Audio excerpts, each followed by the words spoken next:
পশ্চিমবঙ্গে এবার কি আসতে চলেছে বড় কোনো আইনি পরিবর্তন?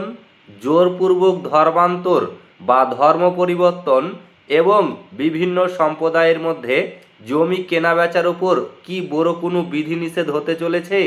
সম্প্রতি বাঁকুড়ার এক প্রশাসনিক সভায় এই নিয়ে এক বিরাট বড় ঘোষণা করেছে মুখ্যমন্ত্রী শুভেন্দু অধিকারী। আজকের ভিডিওতে আমরা অত্যন্ত সহজ ভাষায় জানবো যে ঠিক কী ঘোষণা করা হয়েছে এবং এই নতুন আইনের ফলে কি কি বদল আসতে পারে, তাই ভিডিওটি একদম শেষ পর্যন্ত দেখবেন।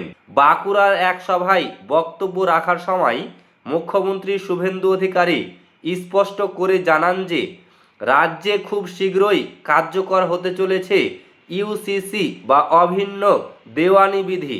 তিনি বলেন, এক দেশ এক আইন খুব তাড়াতাড়ি পশ্চিমবঙ্গে আসতে চলেছে, কিন্তু এরপরেই তিনি দুইটি অত্যন্ত গুরুত্বপূর্ণ বিষয়ের দিকে ইঙ্গিত করেন। তিনি বলেন, তার সরকারের পরবর্তী প্রধান দুইটি কাজ হলো, প্রথমত জোরপূর্বক বা লোভ দেখিয়ে ধর্মান্তকরণ বন্ধ করতে কঠোর আইনি বিধিনিষেধ এবং দ্বিতীয়ত বিভিন্ন সম্প্রদায়ের মধ্যে জমি কেনাবেচার ক্ষেত্রে আইনি বিধিনিষেধ তৈরি করা হবে। আসুন প্রথমে বুঝে নিই ধর্মান্তর আইনে কি বলা হয়েছে। মুখ্যমন্ত্রী অভিযোগ করেছে যে বিদেশ থেকে বিভিন্ন ধর্মীয় প্রতিষ্ঠান গড়ার নামে টাকা আসছে এবং সেই টাকা জোর করে বা প্রলোভন দেখিয়ে মানুষের ধর্ম পরিবর্তন করার কাজ করা হচ্ছে। এই ধরনের ঘটনা রুখতে রাজ্য সরকার একটি কড়া আইন আনতে চলেছে। আইনটি পাস হলে জোরপূর্বক বা কোনো ধরনের লোভ দেখিয়ে ধর্ম পরিবর্তন করানো সম্পূর্ণ বেআইনি বলে গণ্য হবে এবং এর জন্য কঠোর শাস্তির বিধান থাকবে। এবার আসি দ্বিতীয়ত এবং সবচেয়ে চর্চিত বিষয়ে, জমি কেনাবেচায় বিধিনিষেধ। মুখ্যমন্ত্রী সরাসরি এই আইনের খুঁটিনাটি স্পষ্ট না করলেও রাজনৈতিক মহলে এই নিয়ে জোর চর্চা শুরু হয়েছে। মূলত জঙ্গলমহল বা অন্যান্য এলাকায় আদিবাসীদের জমি যাতে আদিবাসীরা বা অন্য কোনো সম্প্রদায় জোর করে দখল বা আইনি ফাঁকফোকরের গলে কিনতে না পারে, তার জন্য নিশ্চিত করতে এই আইন আনা হতে পারে বলে মনে করা হচ্ছে।